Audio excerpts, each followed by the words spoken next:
Once upon a midnight dreary, while I pondered, weak and weary, over many a quaint and curious volume of forgotten lore, while I nodded, nearly napping, suddenly there came a tapping, as of someone gently rapping at my chamber door.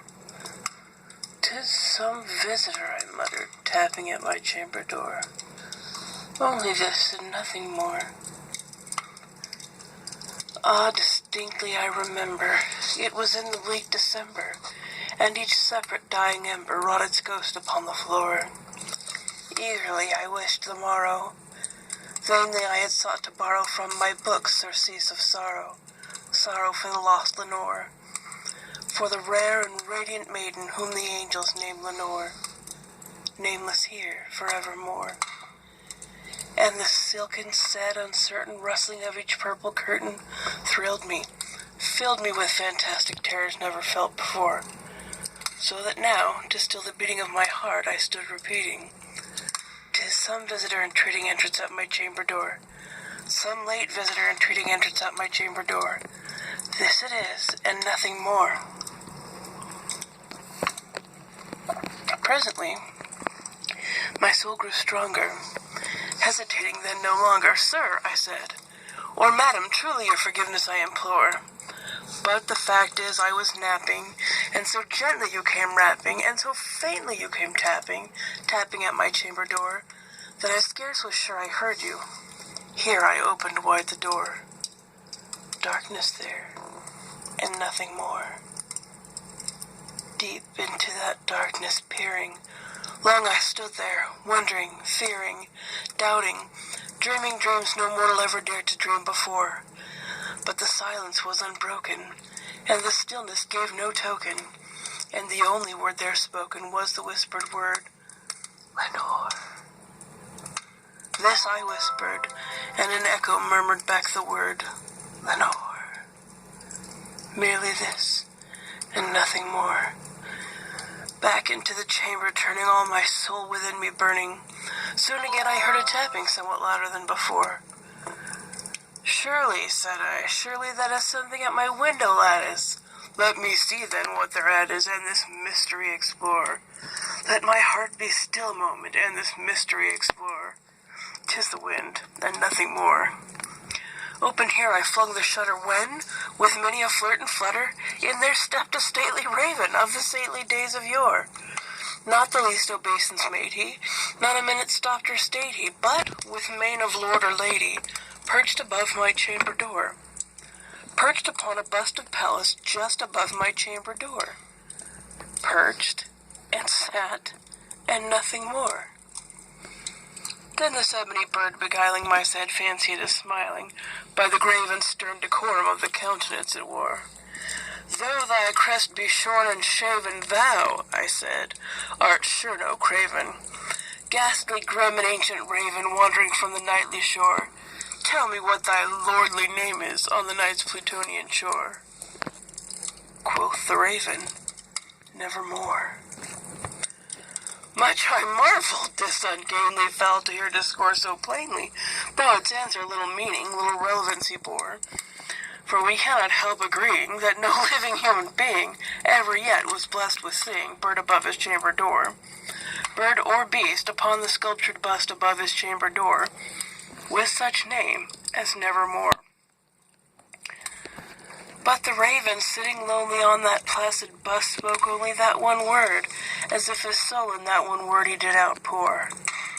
Nothing farther than he uttered, not a feather than he fluttered, till I scarcely more than muttered, "Other friends have flown before. On the morrow he will leave me, as my hopes have flown before." Then the bird said, "Nevermore." Startled at the stillness broken by reply so aptly spoken, "Doubtless," said I, "what it utters is its only stock and store, caught from some unhappy master, whom unmerciful disaster followed fast and followed faster, till his songs one burden bore, till the dirges of his hope that melancholy burden bore, of never, nevermore." But the raven, still beguiling all my fancy into smiling, Straight I wheeled a cushioned seat in front of bird and bust and door. Then, upon the velvet sinking, I betook myself to linking fancy unto fancy, thinking what this omnis bird of yore, what this grim, ungainly, ghastly, gaunt, and ominous bird of yore, meant in croaking, nevermore. This I sat engaged in guessing, but no syllable expressing, to the fowl whose fiery eyes now burned into my bosom's core. This and more I sat divining, with my head at ease reclining on the cushion's velvet lining, that the lamplight glittered o'er. But whose velvet violet lining with the lamplight gloating o'er, she shall press, ah, nevermore. Then, methought, the air grew denser, perfumed by some unseen censer, swung by seraphim whose footfalls tinkled on the tufted floor. Wretch, I cried, thy God hath lent thee, by the angels he hath sent thee, respite and nepenthe from thy memories of Lenore. Quaff, oh quaff this kind nepenthe, and forget this lost Lenore. Quoth the raven, nevermore.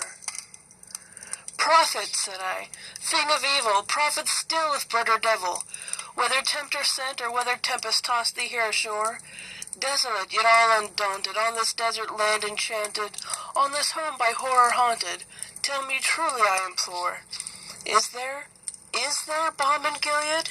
Tell me, I implore. Quoth the raven, nevermore. Prophet, said I, thing of evil, prophet still if bird or devil, by that heaven that bends above us, by that God we both adore, tell this soul with sorrow laden, if, within the distant Aden, it shall clasp a sainted maiden, whom the angels name Lenore. Clasp a rare and radiant maiden, whom the angels name Lenore. Quoth the raven, nevermore.